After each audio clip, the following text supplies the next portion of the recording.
This is perhaps the best collaboration IEM yet from HBB Punch. Let's just talk about the build and the construction itself. Of course, just like many other Kiwi Ears IEM, you can expect very premium build and quality, as you can see here. It is entirely made of resin, and it even have this pressure relief system.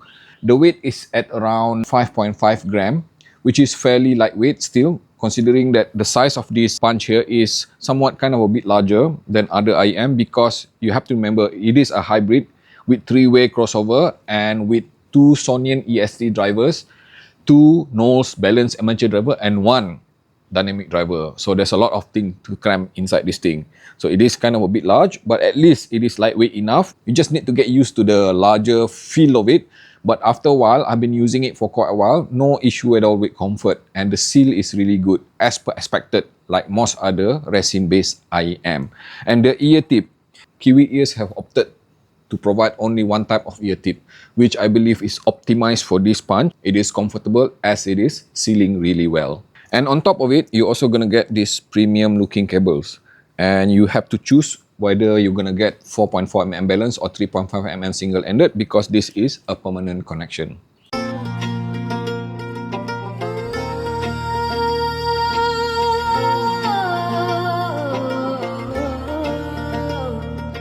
HBB punch here is rated at 12 ohm. You might say that is really low, right? But then again, you also have to look at the sensitivity rating, which is rated at 98 dB. That is the lowest sensitivity which I have seen so far coming from Kiwi Ears, and definitely very low for any type of IEM, especially hybrid. Typically, hybrid IEM would come with very high sensitivity, all the way up to over 120 dB. But this one, for some reason, they push it under 100 and precisely at 98. And there's a good reason for it. So now let's talk about driving it. Of course, you still can drive it properly, attached to my Xiaomi Mi 90 here, directly from the 3.5 mm single-ended termination. But I do need to crank the volume all the way to perhaps at around 80 out of 100 to get proper headroom, pretty much usable. But then I would not advise using this HBB punch in that scenario, because what you're going to get is something which is just simply enough. This punch would sound better once you subject it to more power to really hear the impact and the slam of the lower frequency. So it performs definitely better when I connect it to my Venture Electronic Devastator here, which is 2 VRMS dongle, 4.4 mm balance. I am hearing the kind of sound which I would consider as full of authority. The lower frequency, especially now, starting to sound not as weak as how it was when attached to this phone. And definitely it sounds the best once I push it even further with this FIO M21 here, which by the way offer 720 milliwatt of power. Now I am hearing the kind of spectrum of sound which is 100%. I really enjoy it. Everything just sounded perfect.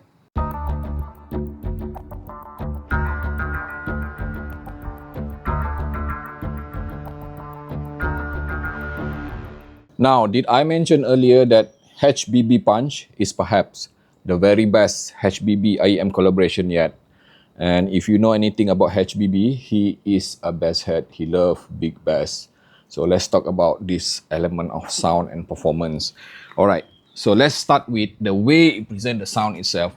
I would classify HBB Punch as being a strong V sound curve, meaning that there's a prominent boosting in the upper frequency and of course prominent boosting in the lower frequency, and just the only thing that remains neutral, perhaps just the mid-range. The mid-range, surprisingly, sounded kind of a bit, let's say, neutral to my ears, because when I tested it using different kind of classical music, would you believe it? Classical music, technical jazz, or even certain type of instrumental percussion, it does not exhibit any kind of coloration, which is a very pleasant thing, meaning that I get the kind of accuracy, details, imaging, strength, and everything from the mid-range as how it would be expected from a reference-grade IEM. And the upper frequency does exhibit mild coloration because of the strong V flavoring, meaning that it extends really deep. It is definitely far-reaching. I am hearing the kind of micro detail and macro detail. It is in fact mature sounding. Despite being highly detailed with the upper frequency, it does not sound offensive at all. anywhere from the upper pinna region all the way to the uppermost region of the treble itself. Energetic and vibrant, very technically well defined. And let's now talk about the lower frequency, the best part, the kind of IEM which are meant for people who love big bass. And what kind of bass we are talking about here? Very high quality, lower frequency, mid bass, very dominant, punchy, fast and tidy, and never sounding boomy at all, regardless of what type of music I subject it to. Even the most bassiest of my track, it handles everything just very articulately, very neat. That's the word, very neat. And of course, the sub bass extends really deep as well. Let's just compare it with some of the BASSHEADS IEM which I have tried very recently, because I know you might be already wondering, how does it compare with Punch Audio Multi-Low? Both of them are definitely excellent, I repeat again, excellent BASSHEADS IEM. Okay, for the price that you pay, you get more, because I really love Punch Audio Multi-Low. But the main difference between that and this is that, first of all, of course, the sound stage. I do feel that this Kiwi Ears HBB Punch offer a bit more of airiness, a bit more of sense of space when it comes to the sound stage. It does appear to be kind of a bit slightly wider, perhaps because of the dynamic driver, where the Punch Audio Multi-Low would appear kind of a bit more, let's say, intimate. It is a bit more circular, but both of them are very holographic. I might even say that this is just a little bit more holographic sounding as compared to Punch Audio Multi-Low. I am just very satisfied with both. I am just nitpicking here. So soundstage, perhaps this is just slightly wider, slightly airier, and the Punch Audio Multi-Low might appear slightly taller and a bit more, let's say, circular sounding. And of course, when it comes to certain type of mid-range is, I would even say that the Punch Audio Multi-Low would offer a bit of hint of warmth, just very slight, to make it kind of a bit denser with the mid-range itself, where this one, as I noted earlier, would appear kind of a bit more transparent and neutral sounding. So depending on your taste and preference, you might choose this over the Multi-Low, or you might even choose the Punch Audio Multi-Low over this one. And the upper frequency, obviously, this thing is a bit more resolving with upper frequency. It focuses a bit more on the macro and the micro detail of the upper frequency, because Punch Audio Multi-Low does appear to be kind of a bit dampened.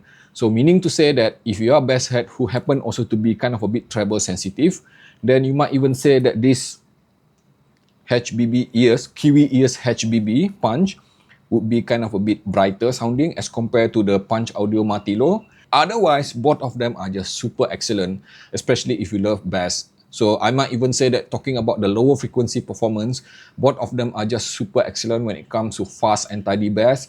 They are just super suitable for electronic music, especially hip hop and that sort of thing, and pop music definitely, and even for rock and metal music. I can totally use this Kiwi Ears HBB Punch, just like HBB Multi-Low, for listening to rock and metal music.